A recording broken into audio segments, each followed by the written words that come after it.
Mobility in developing world cities is a very peculiar challenge because different from health or education or housing, it tends to get worse as societies become richer. Clearly an unsustainable model. Mobility, as most other developing country problems, more than a matter of money or technology, is a matter of equality, equity. The great inequality in developing countries makes it difficult to see, for example, that in terms of transport, an advanced city is not one where even the poor use cars, but rather one where even the rich use public transport. Or bicycles. For example, in Amsterdam, more than 30% of the population uses bicycles, despite the fact that the Netherlands has a higher income per capita than the United States. There is a conflict in developing world cities for money, for government investment. If more money is invested in highways, of course there is less money for housing, for schools, for hospitals. And also, there is a conflict for space. There is a conflict for space between those with cars and those without them. Most of us accept today that private property and market economy is the best way to manage most of society's resources. However, there is a problem with that market economy needs inequality of income in order to work. Some people must make more money, some others less, some companies succeed, others fail. Then what kind of equality can we hope for today with market economy? I would propose two kinds which both have much to do with cities. The first one is equality of quality of life, especially for children. That all children should have, beyond the obvious health and education, access to green spaces, to sports facilities, to swimming pools, to music lessons. And the second kind of equality is one which we could call democratic equality. The first article in every constitution states that all citizens are equal before the law. That is not just poetry, it's a very powerful principle. For example, if that is true, a bus with 80 passengers has a right to 80 times more road space than a car with one. We have been so used to inequality sometimes that is before our noses and we do not see it. Less than 100 years ago, women could not vote, and it seemed normal. In the same way that it seems normal today to see a bus in traffic. In fact, when I became mayor, applying that democratic principle that public good prevails over private interest, that a bus with 100 people has a right to 100 times more road space than a car, we implemented a mass transit system based on buses on exclusive lanes. We called it Transmilenio in order to make buses sexier. And one thing is that it's also a very beautiful democratic symbol, because as buses zoom by expensive cars stuck in traffic, it clearly is almost a picture of democracy at work. In fact, it's not just a matter of equity. It doesn't take PhDs. A committee of 12-year-old children would find out in 20 minutes that the most efficient way to use scarce road space is with exclusive lanes for buses. In fact, buses are not sexy, but they are the only possible means to bring mass transit to all areas of fast-growing developing cities. They also have great capacity. For example, this system in Guangzhou is moving more passengers our direction than all subway lines in China, except for one line in Beijing, at a fraction of the cost. We fought not just for space for buses, but we fought for space for people, and that was even more difficult. Cities are human habitats, and we humans are pedestrians.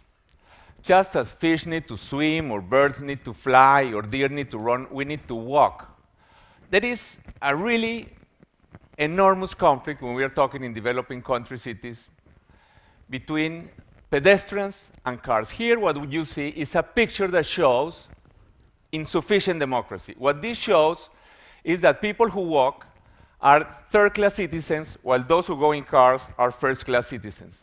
In terms of transport infrastructure, what really makes a difference between advanced and backward cities is not highways or subways, but quality sidewalks. Here they made a flyover, probably very useless, and they forgot to make a sidewalk.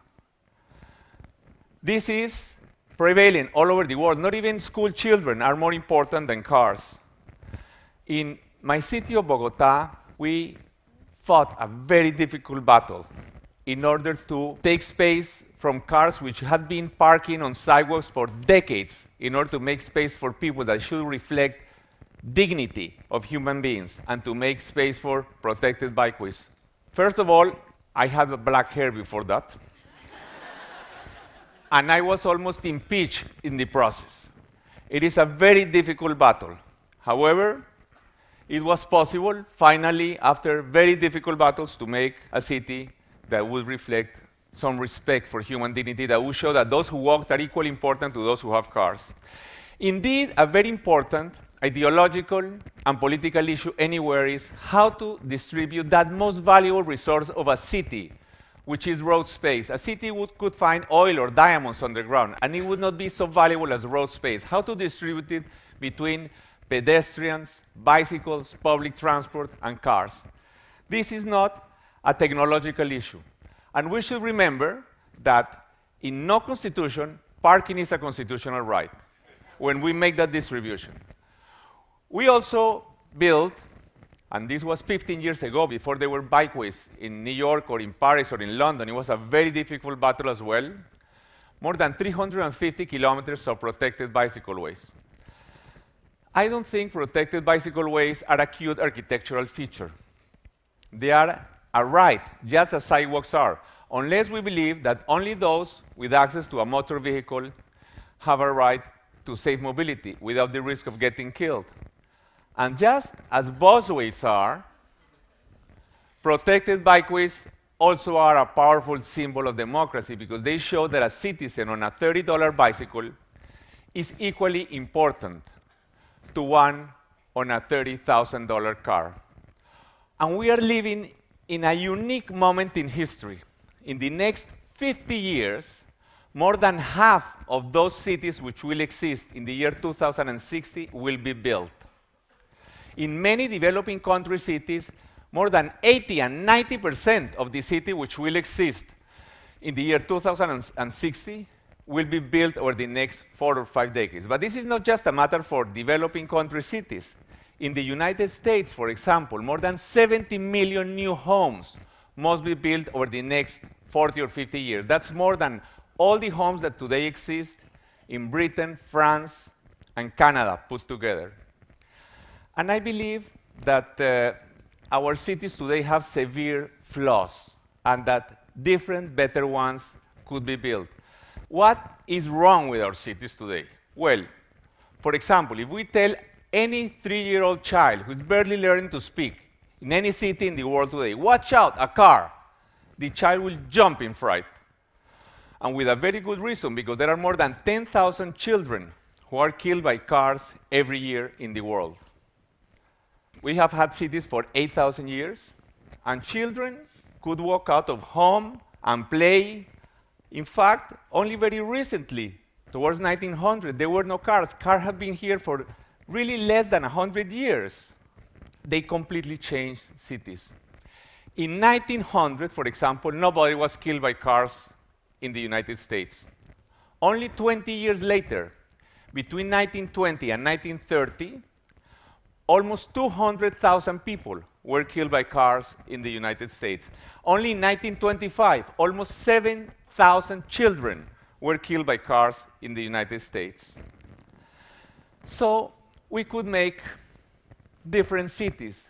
Cities that would give more priority to human beings than to cars, that would give more public space to human beings than to cars.